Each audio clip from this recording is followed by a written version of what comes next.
Okay, hi Year 12. So your next poem is called Before You Were Mine. And the link here with Litany is that it's exploring memories of childhood and to a greater extent the relationship between the parent and the child. So I'm just going to make a little note at the top there of the themes. So childhood and parent and child relationships. This is something that you could do with the other poems we've studied. I think we've done it on the odd occasion, but it's quite helpful to have the themes up the top there. So the links with Litany in particular. So I really love this poem. It's one of my favourites, and it's one that gets me quite emotional. So just hopefully I'll be able to there's just a couple of moments that I find really moving and I can get a bit teary about them, but hopefully I'll be able to hold it together and not just sob into the video, because that would be awkward for everyone involved. So we'll start with the title as always, and it's Before You Were Mine. And the pronouns in this title are the thing that I find interesting and significant, starting with mine. So mine is the first person possessive.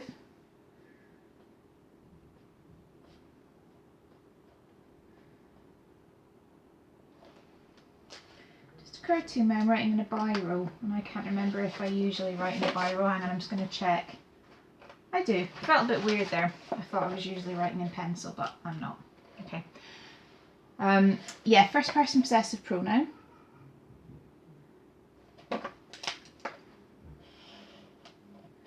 And the idea of possession is what's important in that pronoun, because this is told like Litany. It's from the point of view of the child. So it brings up those ideas of the closeness of the bond between parent and child, and also the clinginess that there can be, and a kind of neediness, particularly from the point of view of the poetic voice.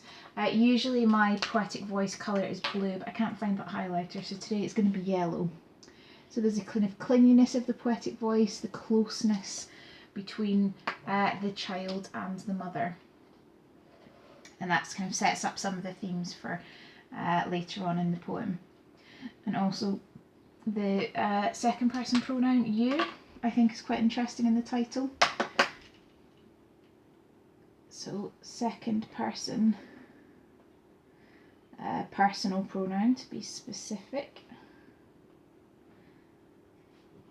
And what's interesting about that is that there's a directness when you use the second person, because it's about the relationship between one person and the other. So it's very direct, the address between the poetic voice and the mother. But there's also an ambiguity to it, because at this point we don't know who you is. But that is kind of explored later on. So the closeness between the child and the mother is mirrored in this syntactical closeness between these two pronouns in the title. So that's our third point for that title. So we've got, it's just going to say they're syntactically close, and all syntactical does is say within the sentence or within the phrase they're physically close. So they're syntactically close, like we might say there's syntactical parallelism. And that is kind of symbolic of the closeness between the two in life.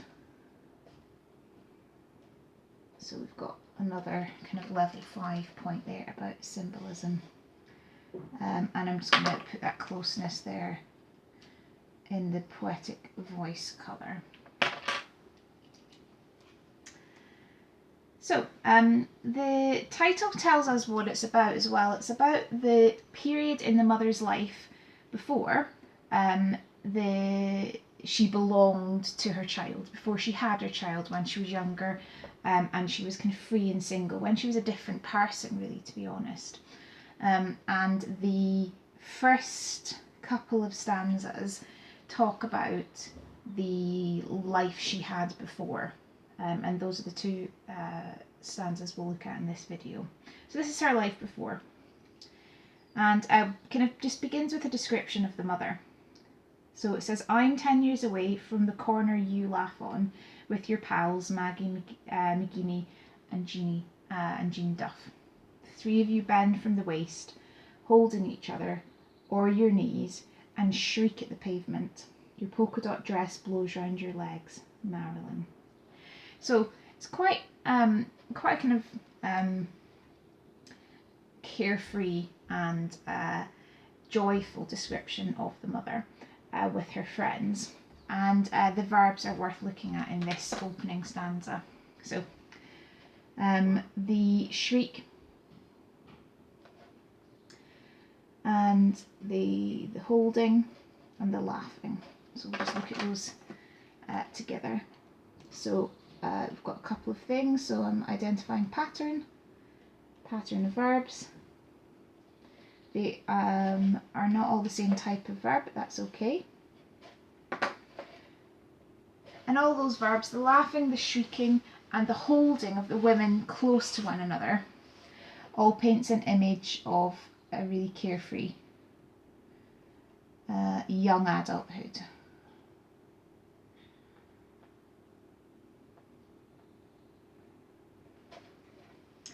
The closeness we can pick out just from this verb holding.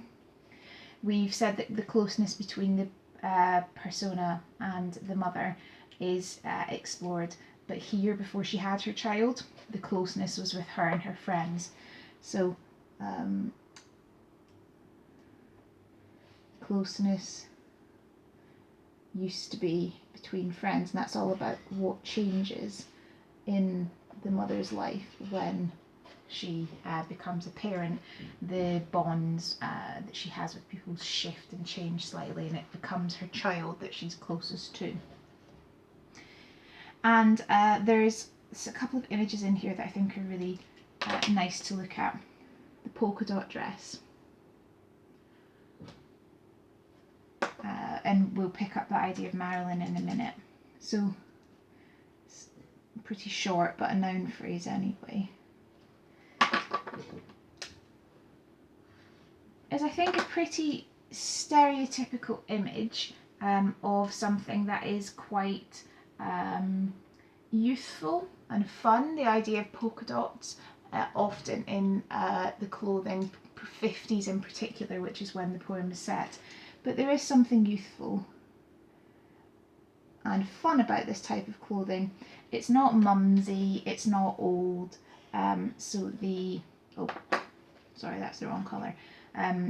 That should be, well, it shouldn't be any highlight, sorry about that. So the polka dot dress that she's wearing just helps build this image that she doesn't have anything to tie her down at this point in her life. She is just having fun with her friends, and that's mirrored in the way that she dresses. And it is, of course, reminiscent of the famous picture of Marilyn Monroe when she's wearing this kind of, I think it's a white halter neck polka dot dress, and she's standing over a vent, an air vent, and it blows up her skirt. If you're not sure what image I mean, just Google it. It's really iconic. And the poetic voice stops. And this is the first thing I want, it's the second in chronological order, but it's the first thing I'm asking about that I want you to consider. Why is it fragmented like that? Why is it just Marilyn on its own? But what I'm going to pull out from this is the proper noun.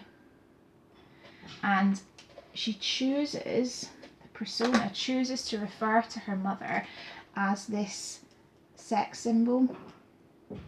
So again, it's pretty simplistic, this stanza. It just builds up the picture of the mother as being carefree, sexual, fun, all of the things that you perhaps stereotypically start to disappear from you as you get older. And it's interesting if we think about the AO2 of the poetic voice. Does the poetic voice see her like this as a child? Or is she looking back as an adult on a picture of her mother, and can she appreciate what her mother had from the perspective of an adult? So it's as a child or as an adult. It's always a question that we can come back to with these poems. from what perspective does the poetic voice see this? Do they see it as a child or an adult? So just to reiterate, I want you to think about why that's been fragmented. That's what it's telling us AO2-wise, but why is it fragmented from a level 6 point of view? So to just work a little bit backwards through the poem, I think this is interesting, this opening prepositional phrase. I'm 10 years away from the corner you laugh on with your pals. So from the corner you laugh on. I think. So, prepositional phrase. I think the fact that she chooses to describe it as a corner is interesting, because clearly what they're just trying to describe is like her and her mum and her friends out on a night out having a laugh. So they're out perhaps having a drink and they're moving between one pub and the other, so they're on a street. But on a corner, and if you think about the physicality of a corner, it's kind of two different directions, isn't it, and where they meet. So I think there's something kind of symbolic about there. If you imagine a corner, you get to the corner and you are going to change direction. If you're following the same path, you're going to change direction, or perhaps you're going to cross the road and go somewhere different. So to me, there's something quite symbolic about that prepositional phrase, that at this point in her life, something was about to change. She was at a point in her life where things had been a certain way, but changes that were coming along the road ahead were going to put her in a very different direction. So symbolic of kind of imminent change is what that says to me.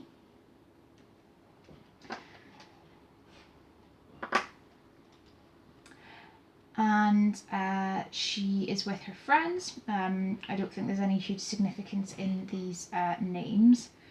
What the second thing I want you to think about, or I suppose the first thing chronologically, is this image here. The three of you bend from the waist. So they're clearly like bending over because they're laughing, but why choose to describe it like that? I think there might be something in there, but I want to know what you think. I've been so impressed with how you've been able to explore these bits of the poems I've been throwing at you. So that's what I want you to explore as well. Why do they bend from the waist? Why choose that image? And you're also going to explore the fragmentation of Marilyn. So looking at the second stanza then, it's notable, I'll read it first, sorry. I'm not here yet. The thought of me doesn't occur in the ballroom with 1,000 eyes. The fizzy movie tomorrows the right walk home could bring. I knew you would dance like that. Before you were mine, your ma stands at the close with a hiding for the late one. You reckon it's worth it. So, as I was about to say, it's notable that both of these stanzas begin with the first person, I am, and I want to pick that up here. So, I'm going to say that it is repetition because it's in the first stanza too, and it's the first person. So again, you notice that pronouns are significant in this poem. Tell us a story about the relationship between the two characters. Now, given that the poem is about her mum primarily, it is illustrative of this idea here, the idea of the clinginess and the possessiveness a child can feel towards their parent, that the first two stanzas of a poem about their mum begins with I. Think about when you're young.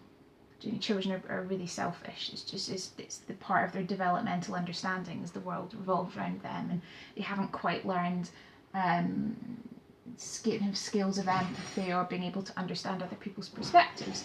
So it's natural that a child would view the world as everybody being kind of a direct relationship to them, and that possessiveness and selfishness of a child is mirrored in the way that these stanzas are opened. So possessive, selfish, self-obsessed, I suppose that's a bit repetitive, poetic voice is what we see here. And that just helps us understand that it is, at least a significant part of this poem, is from the perspective of the child, as a child, not as an adult yet. So we repeat that, and it's the same sentiment that's being repeated.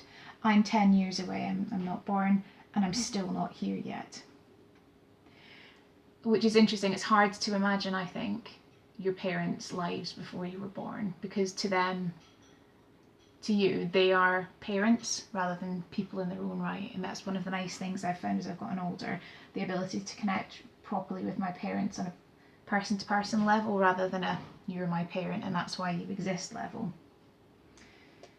The thought of me doesn't occur in the ballroom with the thousand eyes, the fizzy movie tomorrows, the right walk home could bring. So we've got two different metaphors here. I'm going to explore one and I'm going to throw one out to you. So the one I want you to consider is here. So they're out dancing and there are 1,000 eyes. So I want you to explore that metaphor. What might that metaphor be? The 1,000 eyes in the ballroom. And I'm going to look at this one, the fizzy movie tomorrows, the right walk home could bring. So the metaphor is in the fizziness and the movie. So the adjective fizzy suggests something is bubbling, something is exciting. This is a metaphor to describe potential new love. If you've met someone at that disco and you're on the right kind of walk home, walking home with that person, you could have a picture perfect love story rom-com movie moment the next day. And the adjective fizzy is just suggesting that this is exciting, bubbling with possibilities. And as the first two stanzas explore the mum before the daughter, it's just furthering ideas that we've seen in this stanza about her having a fun and carefree life, because there's the promise of these exciting movie moments. So the future at this point is undecided, and therefore all the possibilities are endless.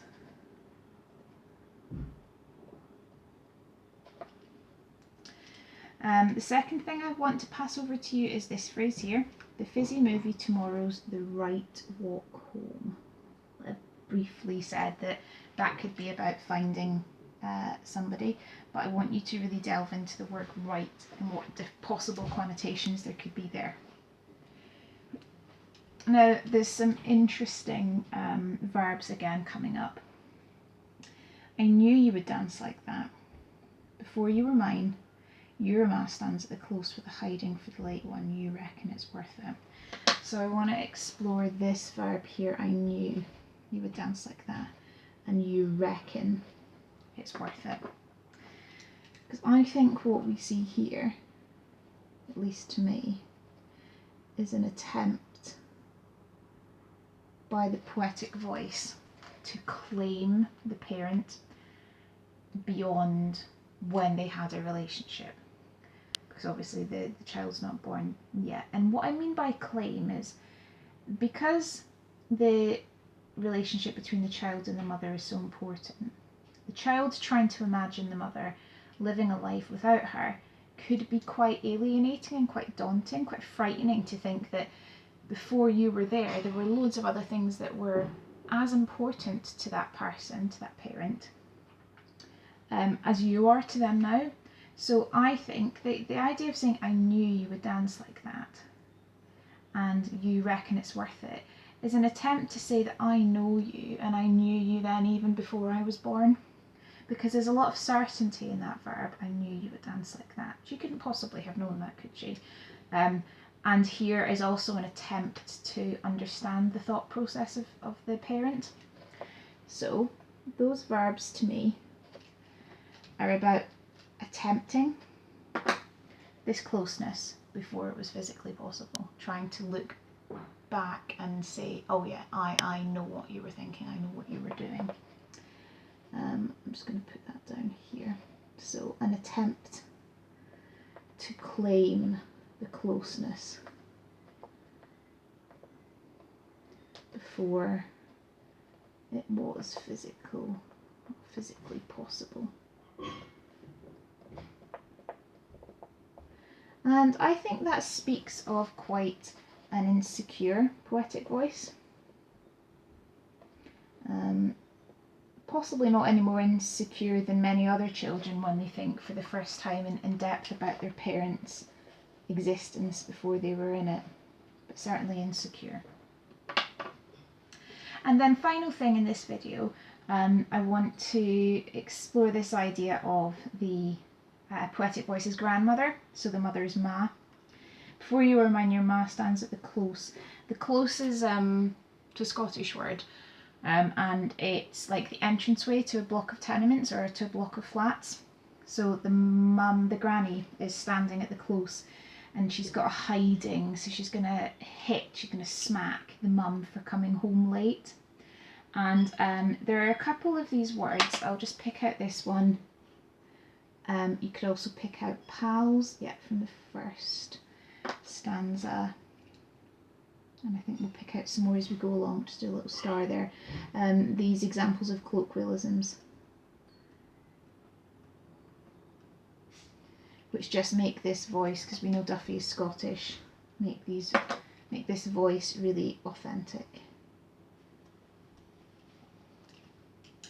Okay, that's it for the first two stanzas, and I'll see you in the next video.